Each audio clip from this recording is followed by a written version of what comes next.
What is going on, guys? It is Wednesday night. You know what that means.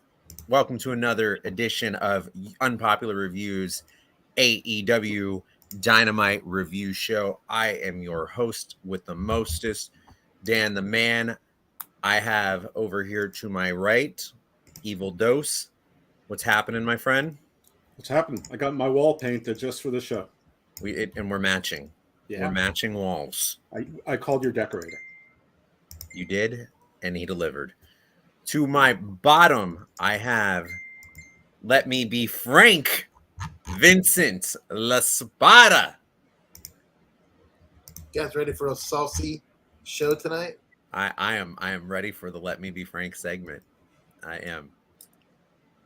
And over to Vince's right, we have the one, the only, the executive consultant.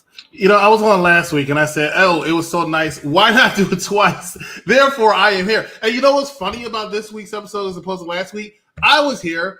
Where were you, Mr. LaSpada? Because I don't think you were here last week when I had some things that I take care of, but I'm here tonight. And did that make you nervous? You had to click your pen. Did you have a date? Did you have a date? Oh, I hope Vinny had a date. I hope Vinny had a date, and then he called her Gold Dust or something, and then she just totally left him.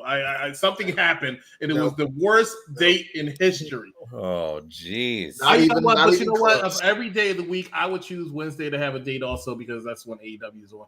So I have an excuse to miss Dynamite. But I'm here. Anyways, so glad you could grace us with your presence. I know, aren't you all? I am not. We're going to go ahead about that comment that if Vince has a date every Wednesday night, Chris can miss Dynamite. That infers that every Wednesday night, Chris would be Vince's date. Whoa. I see what First you of all, did there. he should be so lucky. Second of all, you're reaching. So whatever sick fantasy you have, I'm going to ask you to leave up there and leave in the state of Maryland, okay? Dan, I want to talk some AEW. I want to talk some All Elite Wrestling. What we got going on? I do too. And, you know, we had a real spicy episode tonight. I was impressed. I had zero expectations for tonight, and I thought it actually had some direction, and it flowed pretty well. You know, I don't know about you guys, but this seemed to be a good start to building on some storylines. Finally, because I feel like we've been in purgatory for the past 2 months. Last week left us with a few questions. Well, what are they going to do with Hook? And then all week we got the card, and there was the arguments online. The card's a banger. There's no stories. The card's a banger. There's no stories. And the whole time I sat silent because it doesn't matter what the card is, if it's a banger or not. And you don't know if there's stories or not until you watch the show. And there were stories. And there's more than one way to tell a story. There's the WWE way, which typically you know why the matches are on the show. And then there's other ways where you can tell stories that aren't match specific and match necessary. And for most of tonight's show, I think we got the latter. And most of tonight's show, I was actually rather pleased with. There are exceptions, and there were parts that I didn't like, even though it fit into my narrative of there were stories. But, you know, we'll go through it. We'll go through it. But I think the show, in my mind, overperformed. I mean, let's be honest. The ranking system is what they were missing all along, and they brought it back. So I feel like now direction's going to be going forward. Well, I you know, some people like the ranking system, some people don't. But I think the ranking system is one thing that kind of has set them a little bit apart from other promotions, because you don't really see a ranking system, so to say, in other promotions. Maybe save for New Japan, you might see it from time to time. So it's a little bit of a reset of a reset. It's a direction. It is its own storyline that's built in. It gets wonky. It gets hard for them to follow it when you have to have people winning all the time and some losing all the time. For better or worse, they have that gigantic roster, but still there's going to be people who have to lose. Just for a while, it looked like it was always Ring of Honor people losing. I'm not sure that's going to change. But it is in and of itself a direction, and it is sort of in law we call it a black letter law or a bright line law rule, and it's a bright line rule that if you lose track of things, the bookers or booker can always follow that, can always grab onto that safety line, that lifeline, and follow that to a story. Absolutely. Well, let's go ahead and let's jump right into the action tonight. We kick off Dynamite here with Samoa Joe coming to the ring, your AEW World Champion, and Joe cuts a promo, and that leads to Hook coming out and confronting Joe again from their very interesting match last week for the championship. I was a little critical of their match last week, and I think this week I'm still a little critical of Hook's character. I think he has a lot of potential. Maybe this is a build to a launching point for him to actually go somewhere, to not just be an FTW champion, because let's be honest, what the hell does an FTW champion even mean at this point? I mean, it's 2024. The FTW title basically has been around since what, 95, 94, maybe in that area. Does that sound right? Somewhere in the ECW time frame in their universe, and title was just brought into existence, been disbanded, discarded. Now we're bringing it back. We'll see what happens with that. I'm in favor of that title just going away completely at this point. Sure. But and I think a lot of other people might agree with that. But we see a handshake. So I think we saw a little bit of a rub for Hook at this point. What did you guys think about this segment? I thought it was a shit segment. I thought Hook. I honestly think Hook belittled himself. I mean, he goes in there and he says, great match, and I mean, he congratulates him, but that's not Hook. I mean, Hook doesn't talk. So why are we changing what Hook does? Right. I thought it was okay. Joe came in, he cut a promo. The crowd's still cheering him, which is sort of a reverse of what I thought they achieved last week. So maybe having him come in first was a mistake. Maybe they should have had Hook come in to say, I lost a tough battle or something, or have his dad talk to him, and Joe should have interrupted, and that would have caused boos. But Joe's the champion, so I get why you start with him. But he basically cut the same promo he cut 2 weeks ago that didn't seem to count for jack shit, which says that nobody's going to be given anything anymore. You have to earn your opportunities, and all you're earning is a keg of whoop ass. Then he's interrupted by Hook, who doesn't say much of anything. But my biggest concern is they wouldn't follow up with it at all. So they did. I agree with Vinny. I don't think it was particularly impressive, and I thought the stuff with security was dopey. Right. And Hook beating a bunch of security guards just because Joe says, get out of my ring. And I don't know why Joe would leave the ring. And then he joined commentary, but he only stayed in commentary for one match. I mean, you'd think he'd come back for the Swerve match too. So, there was some wonkiness there, but I agree. I think it was tepid, but it would have been worse to not have them follow up with last week at all. Right. I mean, to me, it would have made more sense to have Hangman Penta and then have Swerve and Hardy. So that way we could have, and then you could have still saw Hangman leave where Swerve's coming in, and we could have had a little bit of a stare down there as well, just to kind of build some tension. That's just how I would have booked it, though. EC. You say you would have booked it how exactly? – Having Hangman and Penta, and then after that have Swerve and Hardy. So that way, when Hangman's leaving, you could have Swerve come out and have a little bit of a stare down. So let me ask you a question. When you look at all the matches on the card, right? What match would you have had at the top of the hour, the 9 o'clock hour? Because that has to be a strong thing when you're leading into the next hour. Oh, so what match did you see tonight? I understand that. But I'm telling you why they did it that way. I understand the booking. We're trying to make sense out of why Joe only did commentary for the opener and didn't do commentary for his other you want to know why? challenger. I can tell you why. a couple minutes ago, I said, hey, Vinny, you weren't here last week. What were you doing?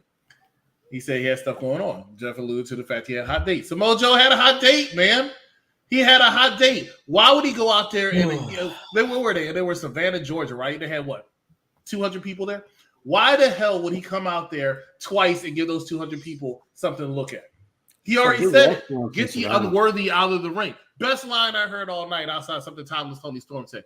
Get the unworthy out the ring. Hook it out worthy. You already let your ass whoop last week. Why are you back in there, man? Why are you back in there? Does anybody know why he was back in there? No. And then he comes in and he congratulates them, and then he pulls him forward and Samoa Joe. This was the stupid part. You want to talk about, Samoa Joe wasn't out there coming. He pulled him, right? I'm going to do this. He's going to do this all week. Shout out to Mike Knox because he did the water bottle thing. This is sanitize. He did the water bottle in the pen, right? That's how it's supposed to be. I'm going to do more of that. If you see Hook, Samoa Joe, he gives a handshake to him and he pulls him. Are you freaking kidding me? Hook can't pull no Samoa Joe. Samoa Joe should have been looking intimidated by no damn Hook. I beat your ass last week. I'm at 100%. You're not a threat to me, kid. You're not even in these two matches to determine who's going to be number one kid. Why? Damn. Let me tell you what the hook is. Hold on, Vinny. I got you. Let me tell you what the hook is. The hook is I'm supposed to believe this bullshit. That's what you're feeding me, right? Samoa Joe, I felt like he played it cool. You're eating it. Like Penta when he comes out. He was playing it cool. Taking care of business. Like, get the unworthy out of my ring. The bullshit was the fact that Hook had to beat up some hard-working security officers. They did nothing to this man. They were just following the orders of the world champion, and they got beat up for it. Hook should have been arrested and sent to jail. Wow. All right. Listen, I want to answer your question. What would I change in order? I think at the top of the hour at 9 o'clock, you're probably going to think I'm crazy. I would have put Edge and Suzuki as 9 o'clock, and then I would have put the Acclaim as the last match. The reason I don't think you're crazy is because I know you're crazy because I've listened to you in the other previous shows. There's no way in hell I would end this day with some Acclaim and the Mogul Embassy. Why wouldn't you give them more? Why wouldn't you give Suzuki and them more time? They needed more time. They needed more time to what? Gas themselves? To hurt themselves? It wasn't that bad. Come on, the match was not that gas. Oh no, it was hard hitting. It was hard hitting. You're right. It was hard hitting. It was. Go watch Swerve and Hardy. That was gas. No, that was what they were doing in the back. Look, I'm telling you right now, there was no way in hell that you're going to tell me that Suzuki and Edge were better than Swerve and Hardy. You get out of here with that craziness, right? Right? I'll tell you, Edge and Suzuki hurt me more than Hardy Swerve did. There you go. Hurt you where though? Where? Everywhere. I'm gonna show you. I'm gonna show you, Vinny. You want to know where it hurt me? What do you mean? Right there. You see these? These are eyeballs, right? They were hurt. No, you know what hurt? Watching the Hardys come out with no energy, and then watching Jeff Hardy follow around the fucking ringside area and pick his ass up like he's 73. That's what hurt my eyeballs. Did Penta lose tonight? Just kidding. I know he lost because Latinos never win in Elite Wrestling. Oh. Chris LeClaire says both are old. And both are old. What else we got going on, Danny? Wowzers, guys. Wowzers. Wow. Yeah. I hear synchronized text going on there. Yeah. So the Hook thing, at best it was okay. In others it was a fail. So read the chat, Dan. Yeah. Go ahead, Steph. I'm sorry.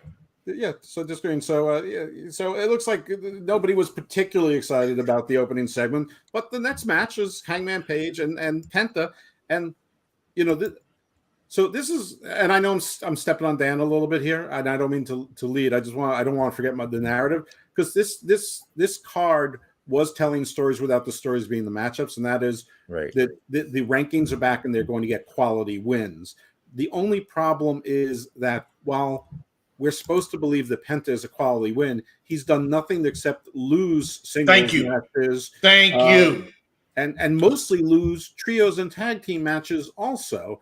And frankly, for the matter, so has Jeff Hardy. So I'm not really feeling like... What was the point of this? This is good points that you're making. I would love to hear an answer, because one thing I like about AEW as opposed to WWE is AEW announces all their matches for the card of Dynamite and Collision before they go in. And I like that because that's more of a sports feel. But at the same time, you know that Hangman Adam Page and you know that Swerve are trying to get a title shot But they're in there with people who don't deserve a title shot. At least have them go against people who deserve a chance at getting the championship to make it more believable. I'm not going to believe Penta, who's one of my favorite wrestlers, and I don't appreciate how they treat him. You're right. You're right, because Edge doesn't do that with all that's the a people commercial. He said I'm right. Did you hear that, Jeff? Did Right? you hear it? Edge doesn't do that with his opening, right? He don't beat people that don't make sense, right? That doesn't 16 make minutes, 25 seconds. I've been saying Edge has been doing that since he left WWE. He was his second run. He used to always beat people and made absolutely no sense. And when WWE says, "Well, you know what? Maybe you need to take some L's because you're around 5 centuries," and Edge said, "What? No, I want to be on every week. I want to beat Lee Moriarty." So he went and he gave us these dream matches with Lee Moriarty and Suzuki because everybody knew you wanted. And you know what? Shout out to Excalibur. I'm sorry, Dan.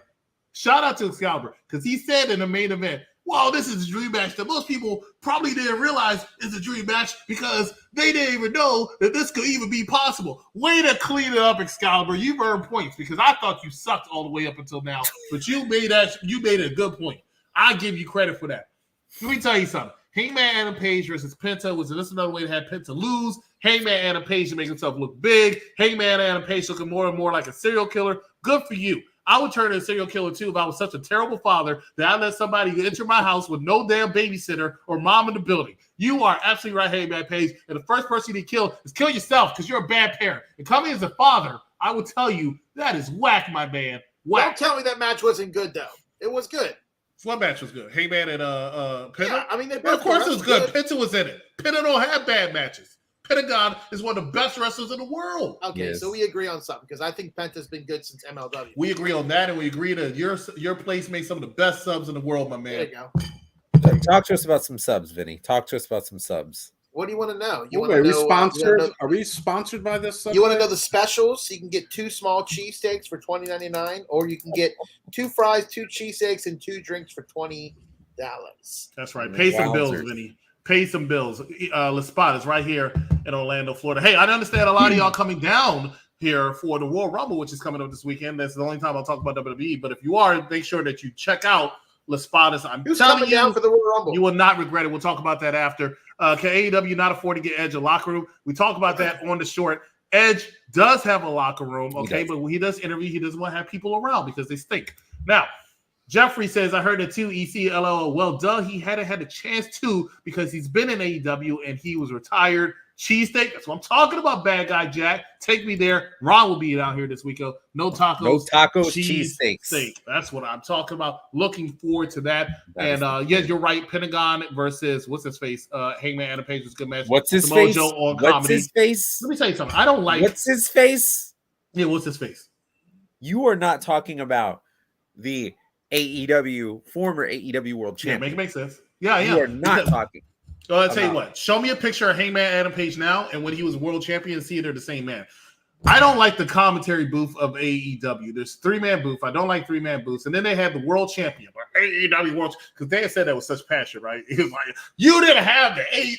So he's sitting on the edge outside, right? Looking at Steve want to talk about the damn locker room. Samoa Joe, here's the table. Samoa Joe's out here, right? Because they don't want to let him in the cool club. He's like a black man in the 1960s on a bus. So they don't want to let him in the cool club. Whoa. And then they have the championship right there. I don't understand what AEW is thinking. You got to give them more respect than that, right? You got the title on some title holders showing the camera. And then, hey, man, Adam Page is going like, I want that championship. I want that championship. Don't want you. Championship's not even looking at you. Championship looking at the no crowd right there on the hard camera side. That's what the championship looking at. I can't stand it. I don't like it. Gosh. I can't wait till we talk about the Sting segment too, because he said, I'm all in, and then all in tickets are like, it was almost as embarrassing as Gunther saying Sunday for Royal Rumble. Jeez. I'm sorry, Dan. Take it over. I don't know what's going on, man. I don't know, but this shit can't end soon enough.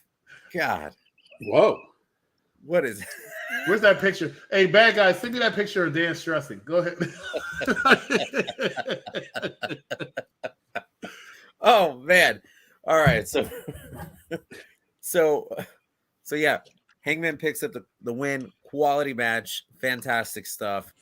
Penta, unfortunately, I believe is 0-32 in singles matches at this point. This week. Yeah, jeez, it's pathetic. One day, this guy is actually going to win a match, be taken seriously for once. Anyways, we go backstage. We get the one and only lovely Renee Paquette, because this is the Renee Paquette show. This is the Renee Paquette show. Let's be honest. What did Renee Paquette do to you? Did you slide in her DMs and she says, is your name John or Mox? Like, I don't want to stay. Every week you bash the remarkable Renee Paquette. I don't bash the remarkable. Yes, you do. Renee yes, Paquette. You do. Ask Vinny. Ask Vinny.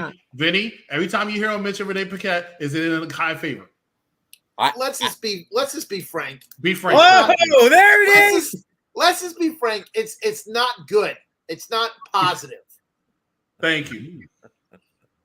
I don't know what she did. I'm telling you right now. Hey, Jeff, what was that impersonation Dan did? Was it Tony Khan? Do you know how to do it? Well, I can do a Tony Khan impersonation. Yeah, go ahead, do it. Everybody, I want you to buy lots of. I'm so excited about what's going on in AEW. I'm really excited about everything that's going on. We have so many things going on. I'm not going to answer your question. I don't know about Honor Club subscriptions, but I'm really excited about the prospect of it and the products I have. And All In is coming out in Wembley. We sold 197,000 tickets in 12 seconds, and we're on pace to break that this year already. And the show is like 10 months in the future. I don't know where's my. And that right there. It's everything that Dan said to Renee Paquette in her DMs, and that's why you don't like her, because she left your ass on a seed box. That's what happened, right? Can we just talk about how remarkable Renee Paquette is? No, we cannot, because here's the deal. Okay. I'm coming to watch a product. I want to watch the damn product. I don't need to see Renee Paquette on my television every other segment. Plain and simple. Too much is too often. And that's what she said about your DMs. Damn right she did. All right. Well, I mean, let's talk about the shitty promo that was going on with Orange Cassidy. He cannot talk, and it was so awkward. Hate AEW. I actually thought it was a good promo. Oh God, you probably would. I know I would. This is good. It was good. Keep going, it was so awkward. Well, he's Orange awkward. Cassidy. That's his whole gimmick. But he had nothing to say. Like he was like, Actually, listen, I'm like the original Orange Cassidy hater, but this is his entire gimmick, and everything we criticized about Roderick Strong last week, Orange Cassidy addressed. He actually said, yeah, you challenged me for matches. It's like in 6 weeks, and I'm not worried. I'm still going to defend it. So, of course, I accept, and I don't know why you're waiting so long, which is what we said. Why would Roderick Strong think that he's fretting over it? He frets over nothing. So, and then he says, and I want to have a challenger. So I told Tony Khan to book this match with some of my enemies, my frenemies, and my friends, and get me a challenger. And I guess he's going to do it. So then he walked away. I mean, let me ask you this. Rock? No. Did he do his job? Yes. Let me ask you this, Vinny. That's one of your phrases. I like it. So I'm still it. Let me ask you this, Vinny. Last week we talked about the ridiculousness of Roderick Week saying, "Hey, I want to challenge you for the championship, but we're going to wait 7 weeks." As opposed to, I know you just had this grueling match and you're all hurt, and I'm ready to go, and you just said okay. Did you think that was smart, or what? And be frank with me, please. Did I think it was smart that he challenged so far in advance? Correct, as opposed to just shaking the championship right then and there. No, I thought it was dumb. Exactly. And that's all Orange Cassidy was saying. And that's why it was a good segment. Yeah. Sounds good to me. And then the Bucks entered, and I just want to say one thing about them. They can't even grow a correct Vince mustache. I mean, that's clearly what they're trying to do, and they can't grow a correct Vince mustache. Can we talk about this after we take a commercial break? Because I got something unpopular to say, right? Sure. And Dan, it's your show, so you got to pick a commercial. But I really want to talk about the Young Sucks. All right, we'll be right back. Before this, where Vaughn, and I think these were Robert Stone's kids, but they're in a football field, they're training. You see I'll say for you guys, the Von-tastic Von Wagner. You see him training. The Vaughns are the Vaughns. Von Wagner training in a college football stadium with Robert Stone and his children. I love that, though. I really did like that. I thought that was very such wholesome. Yes. So I the most wholesome we've seen Robert Stone be in ever. Because before he was very superficial. But, the storyline's changed everybody. Vaughn, he used to be this monster and stuff. Now he's soft at heart. And, he's going to Robert Stone's family house it's like eating. Beauty and the Beast, where we learn more of the story of the Beast. It's like a prequel movie of him, if you will, which I wouldn't be surprised if Disney made it at some point. And if I predict the future, they put that in a couple of years, then somebody no. Go back to this video. No. What? I would be interested to see a prequel movie about that. No, they're making a Lion King movie that's supposed to be before Lion King called Mufasa. I don't want to see anything about Mufasa. Only thing I want to see is Scar throwing him off the cliff. Hey, that scene is very hard hitting for people, no matter how old you are. And if you laugh instead of cry at that, then you have no soul. That was a graphic scene right there.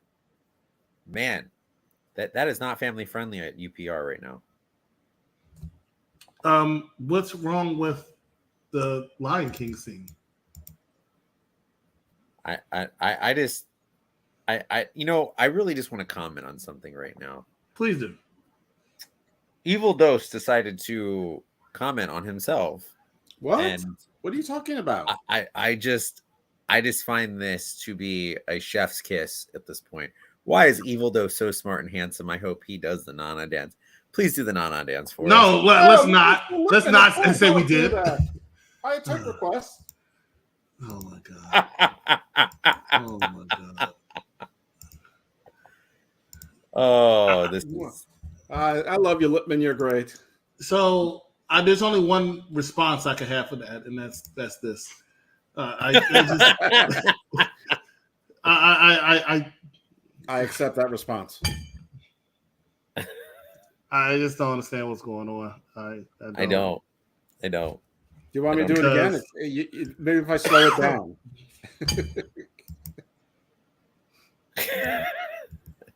I think I just broke our production at this point. You really did, because all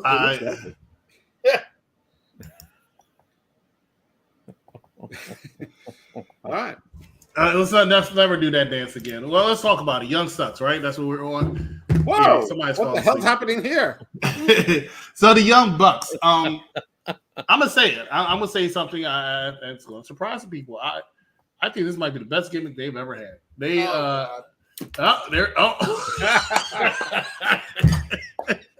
Oh God.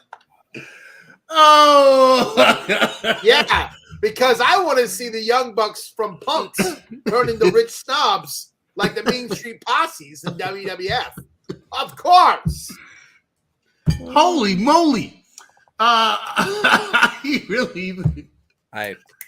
Ron, send me. You know what your video to send me. You know what Jeff to send me. No, definitely not. Send me that Jeff. But I found him entertaining. I didn't think I would, but I found him entertaining. This is a different level for him. This makes him a little bit more relevant.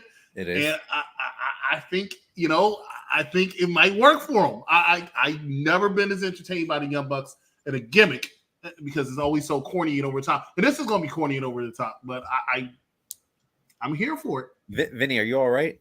No, he was no. He threw that pin off. I thought he was going to be Dice and walk out. But that's a Dice move. That's copyright. That's copyright. Because here's the problem. This is what they're doing. They're what are they doing? They're taking something that they beat into the ground over and over and over and over again. The Young Bucks went away. So what do? You bring the Young Bucks back as punks, or you bring them back as a new character with mustaches? Well, they look like the Teletubbies right now. They do. I mean, these colorful little suits they have, like they just got out of a 1982 episode of Miami Vice over here. Mm-hmm. The 1980s version, yes. Yeah, it's. I gotta say, I like this new road they're taking. Oh God! A heel young. Oh, here we go. Here we go, dude. Vince, what? Why do you look like somebody just pissed in your Wheaties? Because you did. Let me help him out for a second. You look so aggravated right now. Because all right, go ahead. I'll shut up. Go ahead. Jeff wants to talk about Matthew and Nicholas Jackson. This is a shoot that they're turning into a work 2 years too late. They're coming late to work and not taking things seriously. That's what Cody said about them 2.5 years ago. This whole thing, it's like they're doing it now when there's no consequence, and they sound disingenuous. They're acting as bad. They're naturally douchey. If they were just themselves, what they don't know is they're natural heels. So now they're unnatural, and it doesn't seem organic, and it seems really fake and really stupid.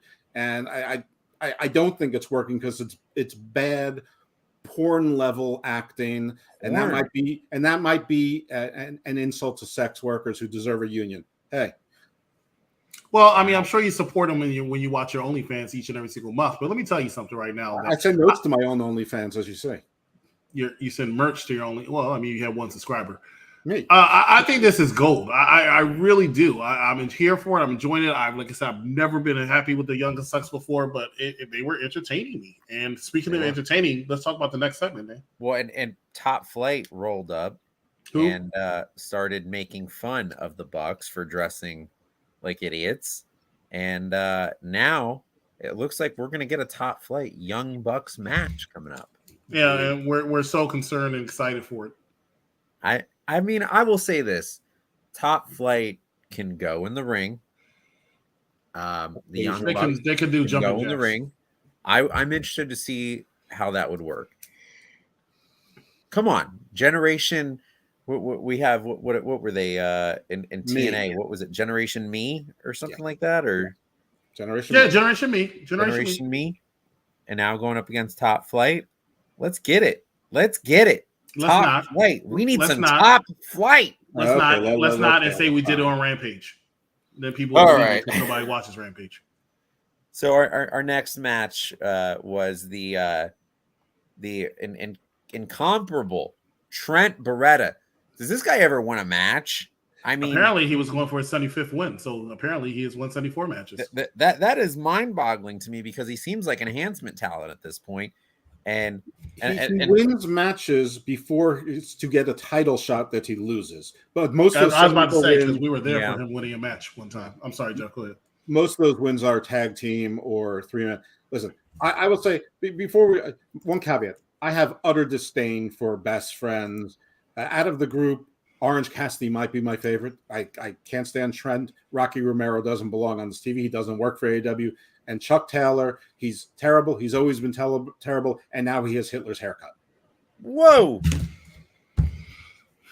Man, this is the stressful show. Wow. I'll tell you what. Look at his haircut. That's stressful. It's full Nazi. I'm a saint. I'm going to take things I never thought I would hear on the AEW review show for 1,000. Never did I think we would bring up. Can I say Chris Harris, the consultant, for 3,000? Please do. I mean, listen, hold on. Let's back up real quick. You put Trent Beretta, okay? You're saying, why is he not winning matches? You put him against people that he can't hang with. Wardlow, this is the same thing as Hook versus Samoa Joe. It just doesn't work. Like, you put somebody that is talented against somebody that's just a brick wall. It's not going to go well. You know why they did it though? They did it because let's go ahead and show the story behind it. The story wasn't Trent Beretta, outside of the fact that he's obviously leaving. He's obviously leaving best friends. The story was still, at the end of the day, Orange Cassidy and Roderick Strong, correct? Roderick Wick.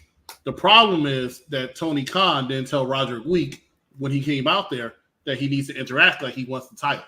That was the problem, right? So he didn't tell the story. They have Adam Cole hobbled down there, and Roderick Strong only knows how to be behind Adam Cole, not in front of him. The problem also is that Adam Cole, I know he's technically the leader, he's still injured. So maybe, especially since it's Wardlow's match, he should be in the center. Not Adam Cole. Not an injured Adam Cole with his Judgment Day music. It's not going to work. And by the way, that Tope Suicida, if that was a smaller guy, they would have landed right on Adam Cole when they could have seriously injured him. Broke him, yeah. They're just lucky Wardlow is a brick wall. Yeah. So as much as I do agree with you, Vinny, and I would tell you if I didn't, I do agree with you. It didn't make any sense as far as Charmaine, the way it was like. But at the same time, like I said, the story. I mean, it's fine, Dan, to be a hater, but the story of the match, of course, was Roderick Wick and Orange Cassidy. Also, what didn't make any sense was them backing down to Trent Beretta, who's already down, Orange Cassidy, who's the only one in there, but small and hurt still. Let's be real. And then Rocky Romero, who Jeff always likes to mention, doesn't even work for the company, and the other guy who I can't remember his name, but apparently he's related to Hail Hitler, Adolf Taylor, Chuck Taylor. So in a lot of ways, Vinny Mac, I agree with you. In a lot of ways, Evil Dose, I agree with you. And Trent is turning heel? Who wants that? Who's asking for Trent in a featured role? Just stay in. Let me tell you, I think they see something in Trent. I think Trent is actually a solid competitor. What do you? Did you see Mufasa die or something? What happened? No, I think that you're correct that they see something in Trent, and that they do. Never stops making me laugh. It hasn't stopped making me laugh for 17 years. No. I think they see something in Trent Beretta, and they would like to really try to do something with him because they always give him chances. And I think he's a good workhorse. Yeah, he has the look. He has the. He's a good workhorse, and he's a good worker. Brandon Cutler. Jeff, come on, man. You gotta keep an open mind with this stuff. Man. No, I don't. You're saying he's got a good look. He's like generic wrestler. Dan over there yawning. Dan over there yawning like he's watching. He looks like a biker. I mean, like a bicyclist biker. Undertaker was a biker for a while. He's one of the most popular. No, I don't mean a motorcycle biker. I mean a bicyclist that you see on the side. You have Darby Allin, who's arguably one of the most popular wrestlers. He comes down to skateboard. I understand. So why not have him come down on a bicycle? He should go into Matthew Riddle. Matthew Riddle came out on a scooter. Yeah. Well, that worked out well. Can you imagine Trent Beretta revamping his whole gimmick, coming to the ring on a bicycle with Queen? I like to ride my bicycle playing. It's his entrance music. Well, his new gimmick is going to be a bad guy heel. Come on, this is not going to work. And by the way, they've been trying to do this ever since Wheeler Yuta was adopted by Best Friends. They've been trying to find ways to turn Trent heel, and they never quite pull the trigger. And guess what? I don't think they're going to pull the trigger this time either, because there's no point. What's next? Possibly not. We shall see. So this next segment, I'm going to say I was a huge fan of this next segment. Now, this is where I really appreciate it. Where's Dice? Where is Dice? Dropped his pen and walked off the set because you're about to talk about Goldust. Oh, I am about to talk about Jeff's favorite AEW wrestler. This is what I've been waiting for. Matter of fact, this is so good. This is what we're going to do. Jeff's favorite wrestler in AEW, as you can see from commercials, is Deonna Purrazzo. They actually mentioned Jeff in this segment. Vincent Alcee does not like Goldust at all. So what we're going to do is we're going to have a good, long conversation about this after this commercial break. Pick one, Danny. Let's do this. Lose it, bite my tongue for no one. I put you on blast. So all the news channels, y'all can kiss my ass.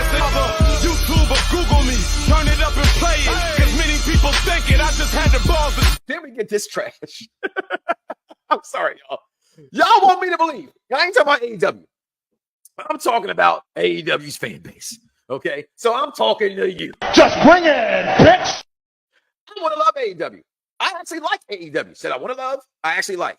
But seriously, people, Samoa Joe made this bull look like dental floss, right? There was I'm going to see if I can, what they say, reenactment, right? Here's a shutout to the executive consultant. Here is Samoa Joe. Here is Hook. What the? How are we supposed to?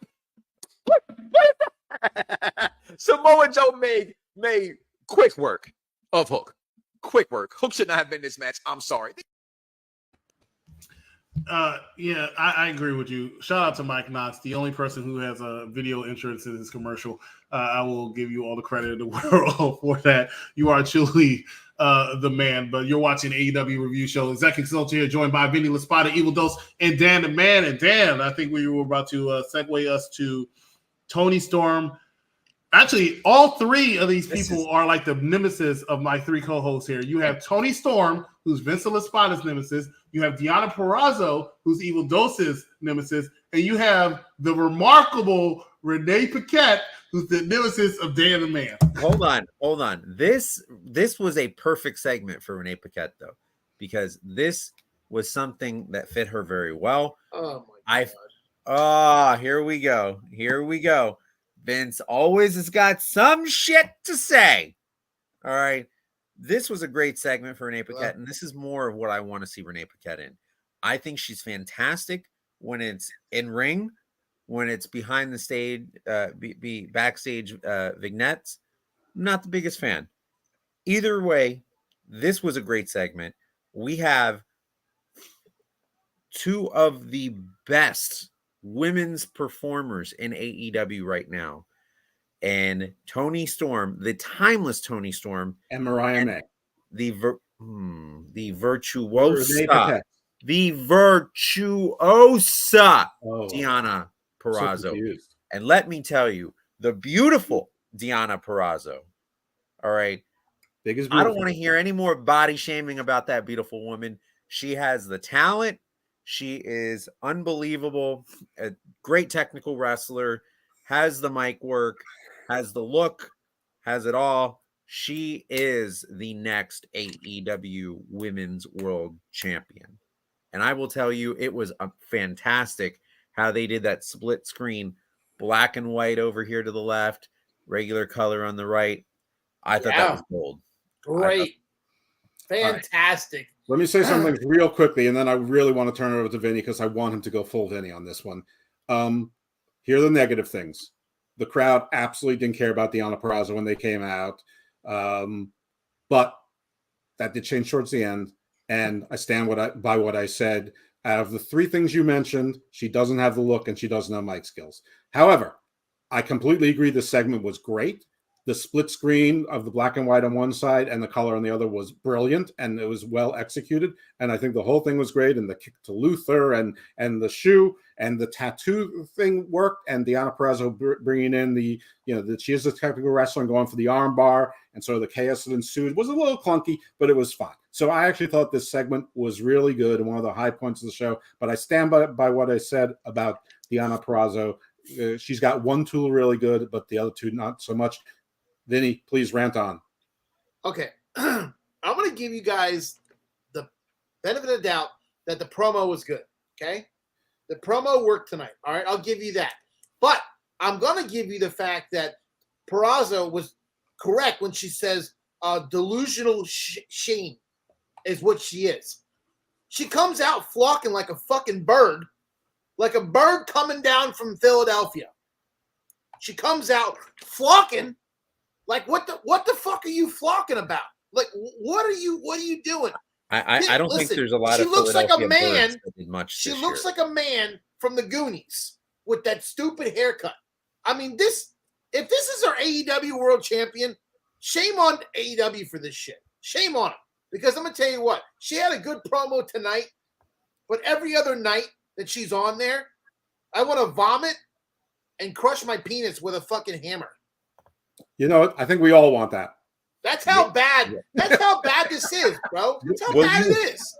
Honestly, I mean, come on. If I have to watch somebody like Goldust, do we have TVMA that we can? I have to watch somebody like Goldust, split screen, half black and white, half color. Chris, you have your commercial. And then she wrestles in black and white. What is this shit? This is garbage. She wrestles in Technicolor, by the way. She doesn't wrestle. Oh, Technicolor. Yes. It's garbage. Yeah, and what is flocking?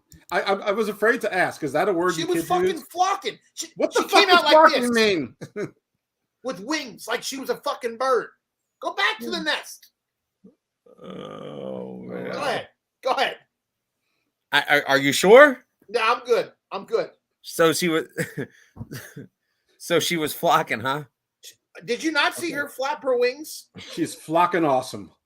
Did you not see that? She came out flapping her wings like she was a bird. What, Philadelphia Flappers? Is that what you're trying to say? Like the mummers? If my women's champion's coming out looking like an animal, there's something wrong. Wait, who looks like an animal? She does. She looks like a man. Who? Toni Storm with that goofy haircut she has. I want to address Steve right now. Steve has 23 kids. They all have devices. You can go on all their devices, subscribe on YouTube, and give them all likes, you lazy mother flocker. And you could also give likes on Twitch, Twitter, X, and Facebook as well. That's why Penta doesn't win.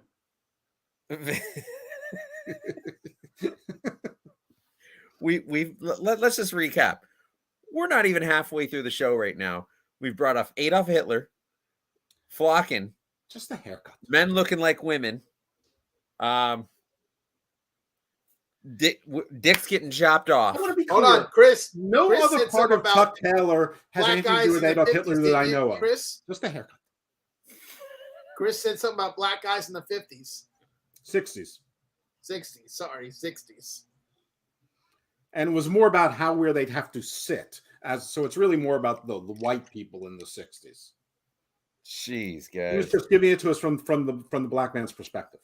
We cover everything on the AEW Dynamite. It's good that I can white-splain this. I'm trying to figure out. Well, you know what? Actually, no, I'm not. I was going to try to figure out why would you rather have your penis crushed than watch anything involving this. But when you don't use it, you really don't lose it. Exactly. That's so it. You're going to lose it. You don't use let it. me tell you another reason why I was disappointed last week. I was dishing out compliments like I never thought I was going to dish out. And I wanted to dish out a compliment to you, Vinny, and I'm going to go ahead and I'm going to put it out there. This is what I saw today. This is Toni Storm, right? Yeah, he looks like a freaking man. No. Whoa, anyway. whoa. Well, at least She's she doesn't ugly. want. She's At least she ugly. doesn't want her penis crushed. And beauty is in the eye of the beholder. Some people are very attracted to Toni Storm. I don't think this is a flattering picture of her, but I think she's an attractive woman. Now, you don't think she's an attractive woman? That's fine. That's not your type, right? So what is your type, Vinny? I mean, Somebody who looks like a man. I mean, I think Thunder Rosa is no, pretty she good just. looking. I think Toni Storm is way more attractive than Thunder Rosa, but like I said, Oh it's yeah, wrong. because I would love to bring this home to my mother. Hey, listen, this is Toni Storm.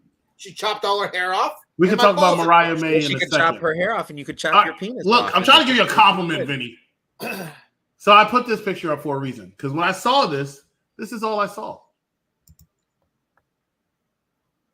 There you go. Oh. You know what? But that's nothing wrong with that. All wrestling is reruns. I say it all the time. It's not a copy off of Gold Dust. Well, that's Terry Reynolds, but It's still Gold Dust. I thought it was really interesting how Toni Storm. Goldust was using his penis with her. Just if we Oh want to get God, technical. stop it, Jeff. They had children. Nobody wants rocker Toni Storm back. I promise you that. Oh, well, I'm gonna tell you this right now. I guarantee you, the people that are more insane and in touch with themselves, if you went back a couple years and you watched Toni Storm as a rocker Toni Storm, I guarantee you, people would go more crazy. I'm going to tell you a puzzle. Hell, About to make everybody happy at the same time. 3 years in a row, she was in the Mae Young Classic as Tony the Rocker. We 3 already years have in a row. Rocker Toni Storm, and her name is Nick Namath. Oh, stop it. All right. First of all, let's go ahead and fact check you. One, Mae Young Classic only had 2 seasons. That's one. Okay. 2, she did not win it. But she was always. I'm sorry. 2, she was only in one of them. So I don't know what you're talking No, about. she wasn't. She was in both of them. I was there. You sure? I'm positive. I have pictures for both of them. Vinny, let me ask you a question. How long? How long what? How long you been smoking that crack, man? There ain't no way in the world. 17. Double check yourself. She was in both of them, bro. She was in both of them. In fairness, he might have vomited and crushed his penis that year. I'm gonna fact check it right now. Please do. And Did then anybody notice how Toni Storm I said want to freeze up when you she was going to twist Deonna Purrazzo's lips so hard? Yeah. Wonder what kind of lips she was talking about. Your perverted mind will only go there. Only your perverted mind will go there. Yeah. All right. What do you mean only my perverted mind? No, maybe Jeff because he has OnlyFans. But she'll never eat a donut again. My mind isn't perverted, just experienced. Okay. I'm waiting for Vinny to say yeah.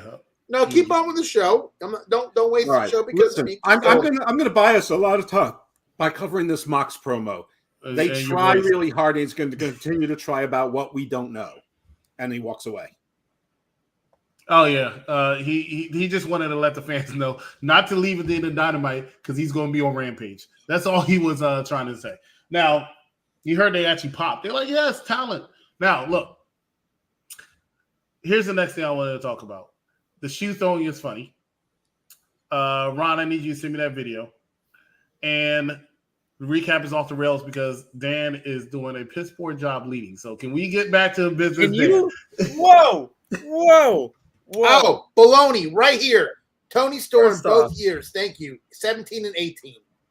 All right, there you go. You got your right here. I'll send you the link. Don't send me the link. I'm about to fact check you right now. Fact check me because, dude, I'm telling you, I was there for both of them. All right, fat scintillating. Right. Dan? All right, we're getting back to John Moxley talking all his bull crap. He's going to welcome all his challengers. This was a pointless segment. This was an absolutely pointless segment. I mean, wasn't it? I mean, did we need more John Moxley talking about absolutely nothing? No. Okay. And the only point that other than Chris's the counterpoint was that he didn't say anything about we don't know who the leader is. We're having some division and dissension within, which we thought was the story the commentary instituted or brought into the world last week. But okay, but you're right. The rest of this wasn't. But there was more TV coming. So just Johnny TV and Taya TV. Yes, and I got to tell you, I'm looking forward to Taya Valkyrie and Deonna Purrazzo. They've had some bangers and Impact. Two meaty women banging meat. Two washed up people that can't wrestle. Go on. Deonna Purrazzo's washed up? No, I'm talking about Taya Valkyrie and John Morrison. Are you sure you know what you're talking about? Listen, John Morrison can still go, but I don't honestly. I think he's washed up. He keeps going to all these companies because nobody has nothing for him. He's not that great. Okay. In fairness, he also does a lot of acting and stunt work and stunt coaching. And what movies? The ones that don't exist? Did you hear the second two parts where he does the stunt work and the stunt coaching that you wouldn't see him on TV or the movie? He does a lot of that, so he doesn't really want to be a full-time wrestler. He's a SAG-AFTRA member, so this is actually fine for him. I missed that part. Yeah. But he is in strange things. Like there was that show that Diamond Dallas Page was on Netflix, and John Morrison was in it as like a killer. He does show up in weird things. Anyway, so let's talk about John Morrison, Johnny TV, and Taya Valkyrie, Taya TV. Well, Johnny had nothing to say except agreeing with his wife, which is probably smart. Yeah, it's best for him not to say anything because when he says something, it's not interesting. His talent is in the ring, and every time he's on TV on AEW, I say, "Oh, I forgot he's still here." Yeah. That's not good. Taya Valkyrie, right? And I'm talking to Dan. Taya Valkyrie was the biggest women's signing they had all last year, right? So big, it was Deonna Purrazzo levels. You know what happened? They said she was going to beat Jade Cargill. You know what happened? She lost to Jade Cargill. Deonna Purrazzo is Taya Valkyrie Part 2. Stop it. I will not allow that slander. I will not allow that slander. You don't have to allow it. I already said it. Will not be. It's true. Right. Did you hear Vinny say? What did he say, Vinny? I believe it. It's gonna happen because there's too many chiefs and not enough Indians. And by the way, she challenged Deonna. And by the way, Deonna 1.0 is coming back on Collision this week. Serena Deeb. Serena Big D's. Yeah. It's okay. It's okay, Dan the man. You wait until Deonna wins that AEW Women's Championship. Just you wait until they go from 800,000 to 600,000 because they took the title off the most entertaining thing they have. Just wait until she takes that Ring of Honor World Championship from Athena. Anyways, we're going to move on because Deonna Purrazzo is going to be your next women's champion, and I don't want to hear any of the slander about her anymore. Which part's racist? I don't know. I don't know what show he's watching. I feel like he clicked on another show and he's just commenting here. Yeah, plenty of suspects. I think he's talking about Vinny's comment about the Indians and the Chiefs. So that sounds like a baseball game. Yeah. So we're gonna get going here to the next segment with Jeff Hardy versus Swerve. Thank God! Thank God! He's been dying to talk about this match. No way. Oh my God. Hey, Vinny, before you go on, I would love somebody to fact check me. Kanye this moment. When the hell did Taz wrestle with the Hardys? When did this happen? Because I don't remember this at all. I remember it when he went from 5'7.5" to 5'8". I don't think it ever happened. Stop shaming people, right? In the 2000, and Taz was there in the 2000, right? He was also there in 2001. He was a part of the Alliance. Jeff and Matt were part of the WWE. They've had many matches. That's not high-key, high-caliber matches where people are going to remember them. But yes, they did wrestle in the same matches from time to time. Are you sure about this? Because of course I'm sure. I'm Chris. Sunglasses indoors is racist. The Z is silent says he did in 2000, 2001. Anyway, this is really not particularly important. In 2024. I can't disagree. But it with is that. the Vince. It is the Vince. Vince was so offended by that comment. How dare they say that? Well, I was expecting a better and more relevant rant than that. It seemed like he was such a great wrestler back then. He had one fucking move. No, he had more than one. He had 3. He had one, just like Brock Lesnar. Spear. What do you call Taz is a legend. Hold on. Spear. I don't think That's it. anybody That's all he heard. I don't think anybody heard Vince Sorry, on the spot. suplex. My bad. No. Okay, no. You said Spear, sir. I know. You sorry. said Spear. You need to be It's a roasted in the suplex. comments for that. Yeah. No, you're over here Googling away like you're about to get you with a gotcha, and you're over here Spear. Well, I mean, I was wrong. Suplex. It's all. Brock Lesnar has one move. Huh? Brock Lesnar has one move. Yeah. He's like the best wrestler of all time, not named Kurt Angle or Bret Hart. Oh, fuck off. No, he really is. He just doesn't exhibit it since he's been back for his second run. But what Jeff said, there you go. Right from Shay. SmackDown, the Hardys versus Taz and Raven for the tag titles. She looked it up. That must have been on Shotgun Saturday night. That's some captaining right there. Shotgun SmackDown Saturday night, I guess. All right, go on. Talk about this shitty match. Let's go on. Bring it on. What shitty You want to talk about this shitty match? Instead, you got sidetracked on Taz. You were so ready for this match that it's so shitty now. I thought you wanted this. No, I'm gonna tell you. Listen, I'm gonna tell you my notes I took from this match. Okay. Oh, can't wait to hear this. All right, hold on. For some odd reason, DJ told me that Hardy is on every week. Just okay. DJ's not even here. No. Why your notes got to be from the chat and not from the actual show? I'm gonna fact check. I'm gonna fast check DJ. Okay. Or memory. Okay. November 29th, he was in a match with Dante Martin. Okay. This man kept receiving. June 3rd, he was in a match with Mark Briscoe. All right. Oh, okay. Let's go to October 25th. So DJ, he was just on Friday. He had a match with Darby Allin. Jeff Hardy is not on AEW all the time. Maybe Jeff, but not maybe Matt. To your right, Jeff. To your right, hold on. Let me pause this real quick. To your right, it looks like a bed or a mattress or something. I see that a couple times on your thing, but I was going to work on you getting a new background anyway. Shay, it's like your smoke alarm. It goes. Go ahead, Vinny. Go ahead. No, I'm just saying though. I mean, listen, for them saying, "Oh, he had a banger on Saturday against Darby Allin," he's probably worn out. Worn out from what? From not working and not doing any matches? I mean, the guy looks like he had 7 beers at the bar. He's knocking people over the fucking rails. He can't get up. He can barely get up to the top rope. I mean, this guy is a why every time we go with Jeff Hardy, we have to talk about his past and his alcoholism, okay? He's a train wreck. Well, he did to get to take off his giant metal medallion, and he had to take it off in mid-match. Let me say this to you, Vinny.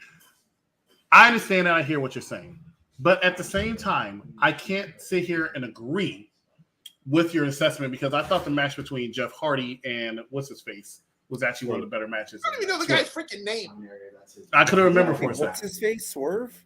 Swerve. I'm a fan of Swerve, so it's not like I'm trying to. I couldn't remember. What's his face, Tim? Well, he was his face Hangman Page, so I mean it's consistent. Swerve, exactly. The two unworthies going for Samoa Joe's championship, but I can't agree with your assessment of it at all. I thought of all the Jeff Hardys. Of all the Jeff Hardy, get the comment on the screen real quick. Of all the Jeff Hardy matches that I've seen in AEW, I think this is one of his best matches. I think he actually went out there and gave it his all. I do see his angry chip on his shoulder that he's trying to. Why is the comment still on the screen? His angry chip on his shoulder. But I think that's part of a gimmick. And he's whining. What, Jeff or Dan? Can somebody get that? The non-spelling of the word "the" is bothering me. The who? Yeah, there we go. So. Please just keep in mind when you're saying that because I don't think you understand exactly how hard it is what Jeff Hardy's trying to do. He's trying to make sure that he still stays relevant, and he's going to go down as a bona fide Hall of Famer. But yeah, it's time to hang up. I agree with you. You're right. Instead of falling down 3 times, he only fell down 4 times. I'm sorry. You're right. I apologize. Well, you said that backwards, number one. Second, Dice is checking you. He said your receipts aren't valid because he said this year His story is about a veteran questioning himself. He's telling a story. I see the story. I am fine. And Captain Shea with another Peanuts joke. Somebody can't get it up. He can't get up. I have seen Jeff Hardy much worse than I have in his last two matches. Were they what he did 20 years ago or 15 years ago? No, they were not. Of course they weren't. Was it fine? It was fine. And Friday night was actually having a hard time. But we have to keep in mind, Vinny, it's not my fault you hate AEW and I love it. Oh, that's not true. Let's be frank here. You haven't liked anything yet? Who really doesn't like AEW, Jeff? You haven't liked anything on the show yet. You haven't. You know, I'm trying to be fair. They have a point. You really have, like, what are you on the show for if you're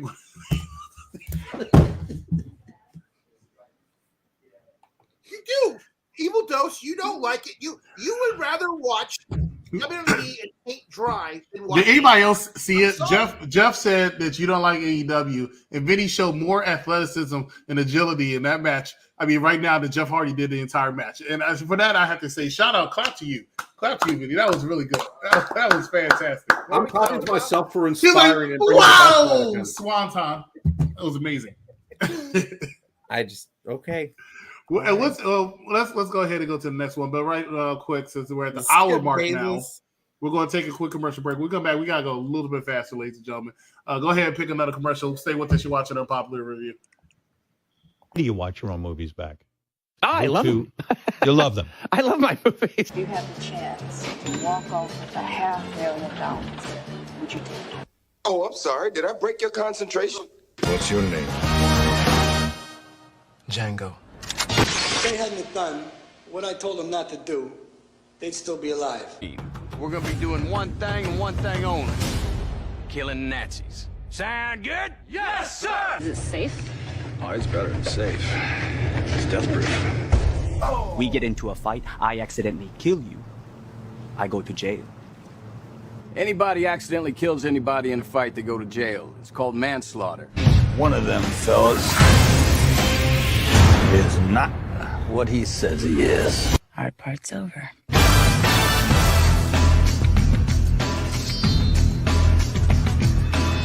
Like these movies? I'm not them. I'm very happy with my work. I want to watch those fucking movies right now. Yeah. Bring it on, man. Bring it on. That's good shit. So we're going to move to the next segment after Swerve gets the W, picks up a big win on his journey for a AEW World Championship match. We are now going back to Renee Paquette interviewing Hangman Adam Page. So basically, this now we're getting more Shane Strickland, we're getting more Adam Page, and I believe is it next week we're going to have a opponent's choice match, or I'm not clear. It wasn't clear because I saw on the graphic that it looks like they're facing each other, which seemed rather quick. Yeah, I thought that they were going to have some sort of match with a gimmick to it. So I don't know what it is, and that's a problem with AEW that they say one thing, then they show you another, and they're doing so many things that, you know, like WWE repeats things too many times. AEW not enough. It's like we need a happy middle.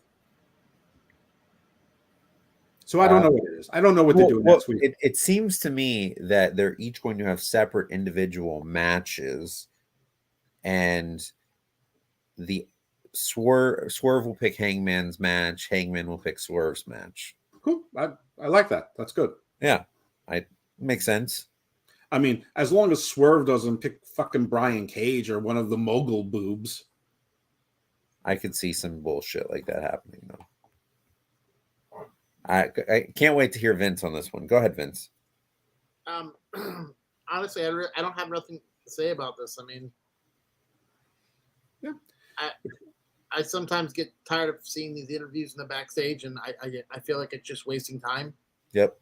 Yeah. And I feel like the segment, I don't really understand what was about. I mean, like, I understand what it was about, but did we really need it? I mean, was it really worth, Do we have to see the same wrestler 9 times a night, to figure out the story? Yeah, Right. Dan, your original point was correct. They should have done them as back-to-back matches, and they should have bumped into each other and had tension, on the rampway, and then Tony Schiavone runs out with whatever and says, "Tony Khan just told me," but Right. it is what it is. So, next, somebody who definitely was not in my mama's kitchen. No, definitely not. We're cooking up. My adolescence would have been a lot more interesting. They would have been. So we now have Red Velvet against Thunder Rosa. It wasn't a bad match, but nothing popped out, and this is very exciting. I felt this was finally trying to drive the women's division. We did see Red Velvet, who we really haven't gotten a whole lot of lately, and Thunder Rosa seems to be pretty much every week at this point. We're getting her on Collision, we're getting her on Dynamite, and Thunder Rosa is being built here. Don't know what she's being built for at this point, but I'm guessing this may be the one to challenge Julia Hart at this point for the TBS. Well, you heard her call out Tony Deonna Storm Purrazzo. on camera. Yeah, she called out Deonna Purrazzo, or no, she called out Tony Storm. Yeah, yeah. You were right. I was wrong. I'm sorry. But see this, maybe that's the direction we're going to go in. Is we're going to get some Deonna, Tony, and Thunder. And that way, Deonna doesn't have to take the loss, and Tony could still hold on to the belt. So Thunder's out the door. Is that what you're admitting right now? I mean, I'm just saying that I don't think Thunder Rosa should be in the world title picture as well. Of right now. Well, if she's going to be losing, I hope it's because Britt Baker comes out and screws her. Yes, we're going to get Britt Baker back pretty soon at some point here. Because try to make some shoots into a work timely, please. And at least Thunder Rosa was injured for a year and a half, so you have an excuse on this one. Yeah, I don't know who's going to challenge Julia at this point. It seems to me that title's just kind of in a limbo right now. It's probably going to be Willow. I guess Willow, and I don't really have a whole lot of glowing things to say about Willow. She's not one of my favorite talents in that women's division. Oh, really? I think she's one of the best babyface women's wrestlers around. But okay, that's fine. The whole bubble. But I love AEW, and you guys not so much. I don't like the bubblegum kind of character. I don't care for Fair that. enough. Fair. Okay. That's okay. So we're going to go ahead and we're going to move on here because I can't imagine Vinny has anything good to say about women's wrestling. No, I feel bad for her because, when Thunder Rosa got hurt, she was on top of her career. She had the title, and I'd love to see her back in the title picture. I mean, I understand what you guys are saying about, she shouldn't get right back in there. She should earn her shot, which I get it. Right. Well, I mean, Julia does need a challenger at this point. You can't have every single woman challenge for the women's title, but also at the same time, you seem to be bloating up the AEW world title picture. I guess they're going to do the same with the women's division, make it a little they had everybody challenging MJF, and then that got a little bit cluttered. I don't mind that everybody's looking for the champion because they all should be. Right. But remember that they did reset the rankings, and the rankings are going to drop at the end of the month. So, what I'm not clear about, because again, they're confusing. They would say that you're 3-0 in January, and then for other people that say 74-0, and so I don't know if it's your forever record or it's just your since January 1st record. So I would like for them to clear that up, because if it's just from January 1st on, Thunder Rosa's record is undefeated. If you count the tag matches, which they generally do, I think she's 4 or 5-0. Yeah. And you see, I think what's really kind of good right now about the women's division, and it's hard to say, with AEW because they really haven't had anything good so much about their women's division. It's just kind of been in a massive state of flux, up and down, not very good. You have a few good segments and moments here and there, but there actually seems to be some commitment to building storylines and commitment to talent at this point, which is something they really haven't done. They actually started doing storylines with the women before the men, and it's actually helped everything with the women's division. Even though there haven't been more women's segments or matches, the time is better spent, and it's felt better. Now, I am extremely dubious about Mercedes Moné and every Dynamite that she doesn't show up, and we're only a couple days away from the Rumble where I do think she's going to show up, but I don't know where you put her, because all of a sudden, all this work you've done, you've just dropped everyone a slot down. I don't care what anyone says. You have just dropped everyone a slot down. So I think they're better off without her, to be frank. It is worth it if you can bring in Mercedes at this point. And I mean, I think at this point, I'm expecting her to show up on Saturday. And if she doesn't show up on Saturday, then it's pretty much a wait and see until a Dynamite does show, when she does show up. And I look at Revolution at that point is the next logical moment when you can have her come out after the AEW Women's title match. And everyone's going to pop. It's a big moment. To me, it's either Rumble or Revolution or the next Mercedes watch, kind of on watch at this point. It's going to be Revolution. She's not showing me the Royal Rumble.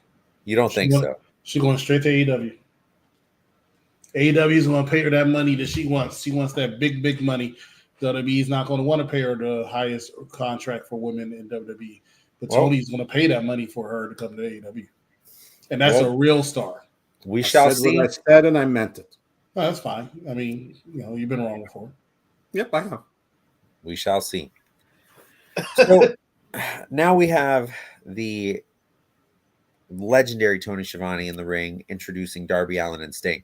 And I gotta say, Sting looked absolutely bizarre tonight. I don't know. Why did Tony Schiavone get all this legendary, but Renee Paquette gets she has too much time on TV? Tony Schiavone is legendary. And Renee Paquette's not? No, hell no. I disagree with that, but okay. Not even close. I disagree. I think Renee Paquette has earned some legendary status. Tony Schiavone was calling matches in the 80s with Tony Schiavone was calling matches in my diapers. Yeah. Still to this day. But I think that Renee Paquette has been more. Is that a crushed penis in that diaper? I think Renee Paquette, Renee Young, has called. She's been around and she's been groundbreaking in so many moments. And what I mean by that is the fact that she is a woman in wrestling who was ahead of her time and was able to, she ran panels. She was a color commentator. She was the first woman to actually commentate in Saudi Arabia. She did a lot. And for that, I have to give her a lot of credit, which is why she was able to go AEW, make this money, and be on every segment and ignore your DMs when you try to shoot your shot. I actually think that Jackie Redmond might be one of the best backstage interviewers right now. Okay, great. I don't disagree with you. Matter of fact, I think I made a comment on that on Monday. I think Jackie Redmond is actually very good. She is. It's just we're introducing a new element into a little bit. Listen, I understand that Tony Schiavone has been around longer, so legendary usually has some sort of length of time in a career. So I will accept that Tony Schiavone is legendary while Renee Paquette is not. But I understand. If Renee Paquette is not legendary yet, if she retired tomorrow, you would talk about her as having a groundbreaking and in 5 years a legendary career. So influential as well. So if Renee Paquette is a legend for 10 years, what does that make Tony Schiavone? A fucking god? No, I agree that he's legendary, but God. I'm not taking anything away from Tony Schiavone. There's no apotheosis here. I'm not taking anything away from Tony Schiavone. Tony Schiavone gets all the respect in the world, but Dan the Man there has steam fuming from his ears when we go to a Renee Paquette segment. But with Tony, jeez. All right, Tony Khan, it's like he wants to crush his penis. It's ridiculous. So we're gonna get. Obviously, it looks like we are going to get Sting and Darby against Big Bill and Ricky Starks, and it's gonna be for the tag team titles. And in 2 weeks, I think we're all expecting at this point Sting and Darby are going to win those tag team titles in 2 weeks. They are. And you'll never see Ricky Starks on AEW television again. No, Ricky Starks is gone. It is a wrap for Ricky Starks. Ricky Starks will be leaving and going to WWE. Can I just say one thing about this segment here? Say whatever you want. Why do they keep reminding us about the retirement of Sting? Like we all have amnesia or hit our head on the table, or like it's like they jam it down our throat that every week. Like give it a rest. Like it's called marketing. I understand that, but you don't have to market something that's on the freaking TV every single week. Like, yes, you do. No, you don't, because if that's WWE the case, does it all the time. They remind you the Royal Rumble's this Saturday. I think at this point you're we know right. Royal Rumble's this Saturday. And we all know that WrestleMania is in Philadelphia. they always will jam it down to WrestleManias in Philadelphia. It's called marketing. You're not going to forget it. They had 1,400 people in a 12,000 seat arena. They have sold They had less than 1,800. 1,000 tickets to Las Vegas in 2 weeks. They need. I'm not going to criticize them for over marketing. If anything, they under market. But I believe Revolution is sold out. Yeah, Revolution is, but frankly, the gate doesn't matter for Revolution. They need the pay-per-view buys, and their pay-per-view buys, if from day one their pay-per-view buys were what they are now, everyone would be like, that's amazing. But because they hit such highs, the 100 and 130 range now is considered sort of disappointing. Well, what are they at now? Aren't they about 100,000, the 90,000, 100,000? Yeah, it depends who you're listening Tony to. Khan said World's End had a very good number. I don't think it did. Whatever number Meltzer says, subtract 20% from it, and in 7 months you'll find out that the minus 20% is closer to true. But whatever. If when they started, they said we're going to have pay-per-views for 5 years and we're going to sell 100,000 pay-per-views 8 times a year, people would say, no, you're not. You can't do that. And they've done it. So, I mean, it's just the bar got raised to an unrealistic expectation. To piggyback off what Dan and Man said, Sting looked very weird tonight. So did Darby Allin. It looked like they were kissing each other before they came out or something because the makeup was all over the area. What's wrong with that? Why Sting's makeup was like having stuff on the ear. Darby Allin had like little blotches here. I don't know what was going on, but it was a love fest. Sting just said, "Hey, and then that was it. It was just a segment. I'm talking about the match. I'm talking about the segment. It was just to get the tag team title match over in 2 weeks in Phoenix, and then of course Young Sucks were looking at the back because they're going to be ones challenging for those titles at Revolution. Yep. So right. I mean, it is what it is. Vinny Laspada over there on your computer. Do you have anything you want to mention about this or what? No, I agree with what you're all saying. I mean. If they don't make Sting and Darby Allin the tag team champions by the end of this next couple of weeks, then there's no reason for this match. Let me ask you a question, Vinny Laspada. You want to talk about the chat? We were talking about the chat earlier. How two over the hill people shouldn't be wrestling. Sting is the oldest person wrestling in the company. Do you want to see him with the tag team championship? Out of respect, yeah. Way to clean that up. Wow, look at that. I still think Flair might screw him.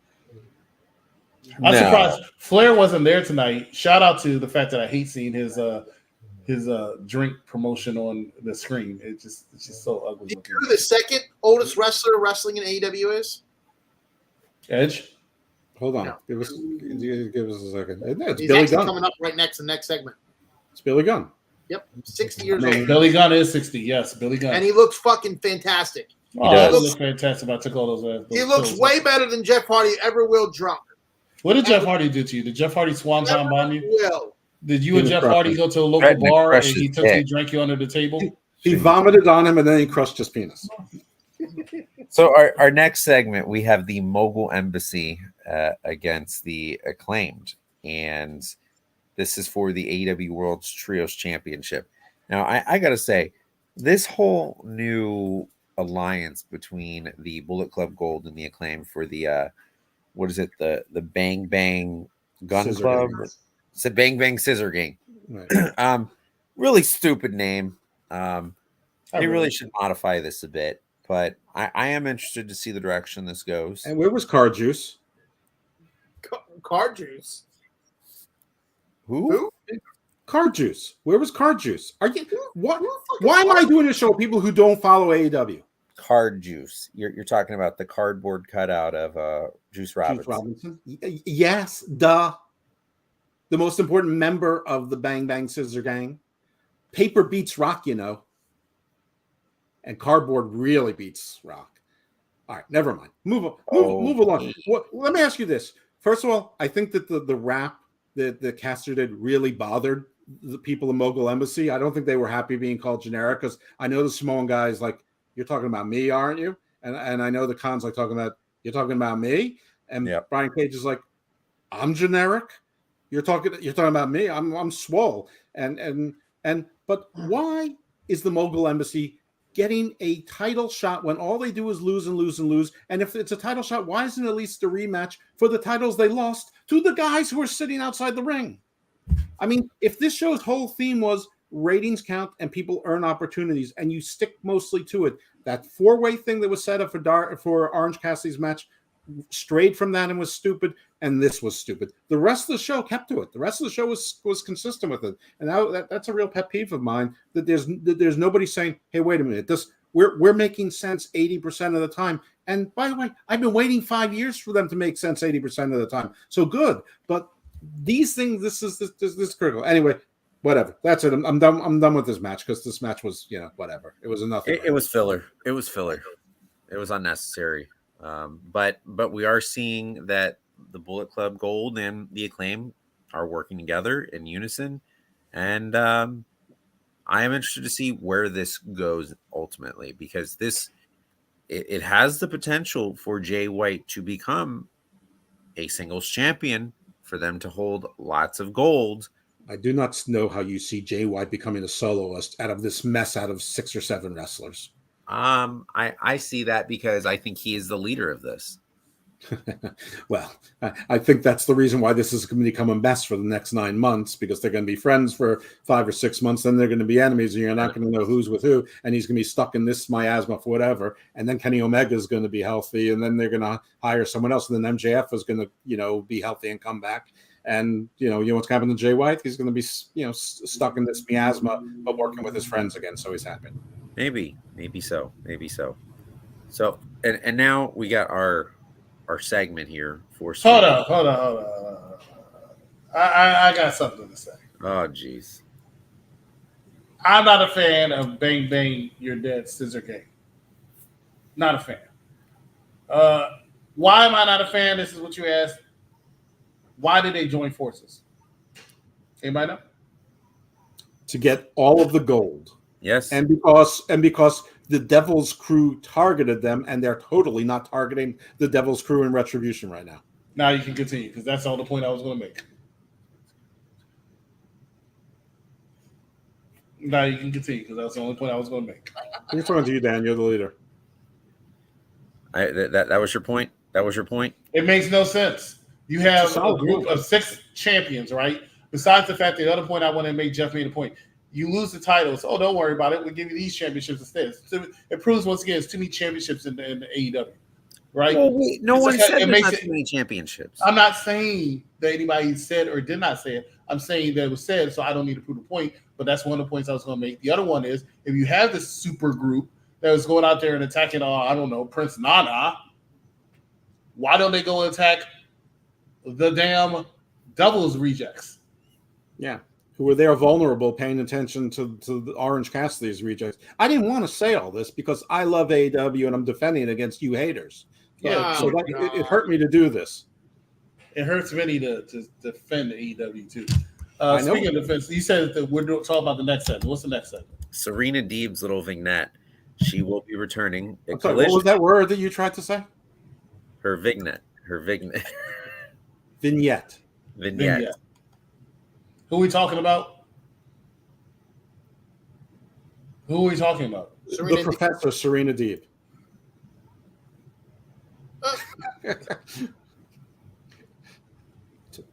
Talking about drunk. Anyways, Serena Deeb's coming back. Cool. Wonderful. Great. Jeez. Steve, stop bombing the show.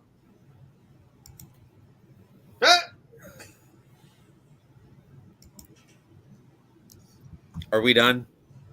Yeah. Are we done? I want to point out that Nana with the dance and swerve cheered for. Nana with the Mogul Embassy. Nobody gives two shits. Nobody cares. With some Nana. Nobody cares. I did it. Well, we have Ring of Honor Nana, and then we have AEW Nana. There's two different Nanas. You know what? I mean, he sucks both ways. That actually made a lot of sense. It really did. Yeah. So we're. Do you think Swerve looks at Nana and goes, "You're a complete moron"? He gave Nana respect because he feels like he put his song over and he put him over. Wait, who put whose song over? Nana put Swerve's song over. Swerve definitely. Nana definitely is a big part of Swerve. Wait, hold on. Doing what? Do he raps too? Yeah. I don't think Swerve looks at him that way because whatever this is voluntary. And I think that Swerve is making Nana a lot of money right now. And I think he's happy to do it because Nana has toiled for basically 22 years, sort of being at the bottom of the indies to maybe the middle of the minor, the major indies. So now he's finally making some money. He might be able to retire after all. Unlike let's get to the main event here. Sure. We have this might be the oldest main event in AEW history. This was a special match that I don't think anybody ever asked for. Certainly no one in Savannah who bought a ticket. I'm not sure they were aware this match was happening. I mean, it was announced. It was announced. No, you're missing. You're missing what he's saying. You're missing what he's saying. He's trying to say they were quiet during this match. I know. I don't think it was that bad, though. Honestly, I really don't. I don't think we're saying it was bad. I think we're saying we don't understand why. That too. So the dream match, just like to who? The dream match for who? Tony Khan. It's his dream. This is all his dream. We're just sleepwalking in his dream. You haven't learned that yet? I know. Chris Danielson gets Yugi Nagata on Saturday. Who the fuck cares about that? Who asked for that? Chris said he wanted to see it. I did. You are absolutely right. I had that conversation with Steve on the shorts. I never, and that's why I shouted out to Excalibur because I agree. I never thought I wanted to see the match. When I saw it, I said, you know what? That's going to be a banger match. And I clowned it and I joked about it, but it wasn't a bad match. It did exactly what I thought it was going to do. Was there a point to the match? Absolutely not. Did it serve a purpose? Absolutely not. Do I want to see it again? Absolutely not. But so it was seeing Edge in a different light. Minoru Suzuki against Adam Copeland. Adam Copeland, EC. Adam Copeland. Right. This is the Cope Open Challenge as opposed to the Copen Challenge. And did you hear them like 2 times call him Edge? I did not. No. Go back and watch it. He's Excalibur said something about Edge, and I'm who? Like, who? Whatever his name is. Excalibur. Edgy move he just made. Huh? Well, that's how you save it. You go, edgy move. The edge of the apron is the hardest part of the ring. No, yes, I heard them screw it up, but you know what? He's been Edge for 20 years. I mean, 25 Absolutely. years. Tony Khan was freaking out backstage. Right. Yeah. Listen. We don't want to cease and desist. The name Adam Copeland is not necessarily getting people going. The name Edge is getting people going. And we try to alleviate that by putting the Rated R Superstar in front of it, but the Rated R Superstar Adam Copeland does not work. It doesn't. I wonder how he got used. I wonder how he got real. Just do the cope is real, or try to cope. And so I'll tell you what I did here that I thought they might want to work with that. But what were you about to say, Vinny? I want to know how they got to use that because I honestly I think Rated R Superstar Edge is the trademark of WWE. But not Rated R Superstar period was trademark. But Edge, yes. And they start and now they call it the Cope Challenge. And I think Taz called him Cope a few times. Might want to go with Cope. Yeah, go with Cope. There's too many Adams in the AEW anyway. So a lot of times people get them confused, like Adam Page, Adam. Well, one's very old and one's on crutches and very small. So now it's easier now. Adam Page? They're really not that much older. Suzuki's 55 and he's 50. I wasn't know about their age, but and I don't. Is Suzuki's first name Adam? Is that what Minoru means in English? Now let's just talk about this match in the sense of I have nothing to say about this match. First off, I don't know that I ever expected Adam Copeland to be wrestling weekly on television. Not a smart move. No, I don't think it's a smart move. I think he swerved you all. I mean, he said he was going to be a regular full-timer. He wasn't at first. A regular full-timer. Now he's becoming a regular full-timer. Oh. And I think, and that's what he wanted to do with WWE, and WWE said, no, we need you to be a special attraction. I think he's better, especially at this day and age, as a special attraction. Right. He is still 50. He is still go. I'm not going to deny that. He can definitely still go. He's definitely still in good shape. Yep. But as I've always said, I don't want to see it to the point where you're like Chris Jericho. No offense to Chris Jericho. He's a legend. But you're like Chris Jericho, and I'm like begging for you to retire. Right. It's one of the things that happened with Seth Rollins. I said it plenty of times. Seth got injured with Jinder Mahal, but he was wrestling every freaking week. If you know he has a big match coming, he's a world champion. He don't need to be wrestling every freaking week. The world title is not supposed to be your workhorse championship. And not the even world title in AEW should be your workhorse championship. Right. It should be the international champion, which is why Orange Cassidy goes out there. And that's why I always respected Orange Cassidy's title reign, because he is a workhorse champion. He is. And I don't know about the TNT championship. They're also doing house shows too. So I mean, what about not the AEW, but you know, these guys, too much is too much. And if you're wrestling weekly, that is a lot. It's a toll on your body. Correct. So, and it makes you become less special, which is why I'm not saying this is the case. I'm just saying this is a possible cause at times. Adam Copeland's name alone did not even come close to selling out where they were tonight. And Minoru Suzuki has had more singles matches in AEW in the last year than Miro has. That's disgusting to think about. Well, Miro's on his way back to WWE soon too. So no, I'm sorry. No, he's not. No, he's not. Yeah, no, I don't think he is. I think he's like on a 97-year contract. No, it's not that. His contract actually ends this year, but Tony was CJ actually Perry. smart for once, exactly, and signed CJ Perry last year, and he's not going to leave his wife. Correct. His entire gimmick is he's about to leave his wife. So his entire gimmick is that his wife is with other dudes. He's like that in WWE too, right? Yeah, his entire gimmick, the whole thing. Dolph, Enzo, Lashley, then you did with Action Andretti, and then Andrade. So there's a little thing going on there. Yeah, So you mean overexposed, but yeah, same thing. Yes. Copeland picks up the win. We're on our way to another TNT title match with Christian Cage at Revolution. Copeland's going to end up winning this, and this is going to hopefully end their feud, but probably not. What did you guys think of the show tonight? If I were to give it a grade, I would give it a B. I still did enjoy the show. There were a lot of things wrong, but there's no, let's be honest, very few shows in wrestling are ever going to be 100% perfect. Yep. I thought it was solid for what they had. I mean, Timeless Tony Storm was good. I think Swerve versus Hardy was good. I didn't really see a bad match. I was not interested too much in Thunder Rosa and Red Velvet. I'm sorry, I wasn't. But besides that, I thought it was a solid show. Yeah, I thought it was a pretty solid show too.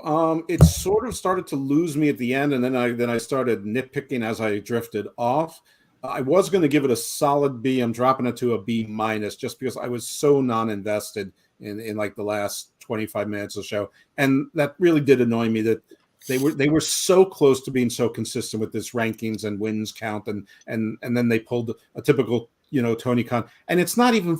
It's like in that fatal four-way, it's Commander El Hijo del Vikingo, who doesn't work for the company, the Butcher, who last I heard didn't work for the company, and it's some other jabroni who doesn't belong, getting in a title picture. So none of them of the four deserving. And then again, I've already talked about the Mogul Embassy in this match, so that brought it down to a B minus for me. But it would have been at a B, maybe a B plus if they were consistent with the rankings thing.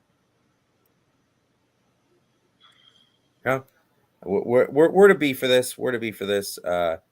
Possibly a B plus. I think Timeless Tony Storm, Deonna Purrazzo segment was the top of the show for me. From there, continuing this Swerve Hangman storyline is another highlight for me. There were a couple lowlights. Didn't really need a 6-man tag match. Velvet and Rosa seemed like a throw-in. I'm glad that we got some more Wardlow. We've needed Wardlow at this point. We're getting some Wardlow. They're actually building on Wardlow. But it does feel like Wardlow almost hit a reset here. He had some momentum. What really happened? it sucks that it seems like he's rebuilding himself at this point. I don't feel like he should have been so much bigger at this point. So I think that's a real drop on AEW with Wardlow. But sure is. But what I want to know, Vinny's great. Well, I mean, be honest. I mean, I'll go with a B. I mean, I think Paul White and Swerve Strickland's match was great. I think Britt Baker and Thunder Rosa. I think Britt Baker and Thunder Rosa was great. And I think the main event main event was great. I mean, you got Darby Allin and Pat Patterson. And Pat Patterson was absolutely fantastic. Okay. And there you have it, everybody. We can't top that. That's the greatest show we've ever put. We're submitting this to formal copyright protection. I mean, listen, I'll agree with Jeff. It was a B plus. It really was. It was a B plus. Oh, God. What the hell happened? I don't even know. Wow. This went off the rails completely. He said Pat Patterson. It's like Vinny was trashing the show all night. He says I give it a B, and he says Paul White and Darby Allin. Oh God! And then my God! To a B plus. Oh man, ladies and gentlemen, tomorrow night Unpopular Review. Join us at 8:00 for the Unpopular Review Royal Rumble prediction show, which is going to be with Dice as well as Jeff, Evil Dose up there. And then after that, top 5 is going to come back for tomorrow special, which is going to be the top 5 winners. I'm sorry, the top 5 superstars to never win the Royal Rumble. Looking forward to that one. No UPRE this week. We'll be next week with the Quentin Tarantino director spotlight, and we're going to move American Gangsters. That was tomorrow until next Thursday. Join us on Saturday for a Raw and SmackDown edition, which is good. No collision show this week. This is the Royal Rumble, and half of the Unpopular Review crew will be in Tampa, St. Petersburg for the Royal Rumble. So lots of content coming up for you. Dan, take us home. All right. Parting shots from Evil Dose and La Spada. You guys got 30 seconds each. Let's go. Follow me on X with Icarus Spell and do listen to Hammerlock Hangover with Big Daddy Cool Steve Pena and Bad Guy Jack Ron Jackson. Wrestling Soup dropped a couple of short shows that I did on legal issues. So if you want to check those out and check out my non-wrestling shows, Garden of Doom, Garden Views. I haven't issued one for this year, and that's more crypto, UFOs, paranormal, mythology, things that go bump in the night. Thank you, everyone. You can always find me every week as I drop an episode of the Vince La Spada Show on SoundCloud and on iHeartRadio.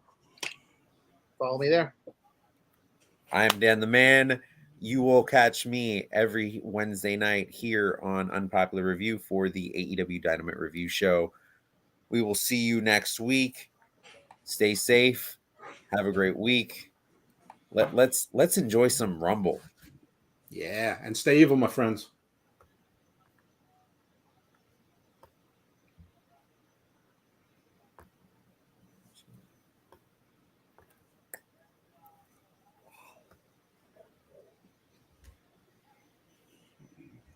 I see the struggle is real.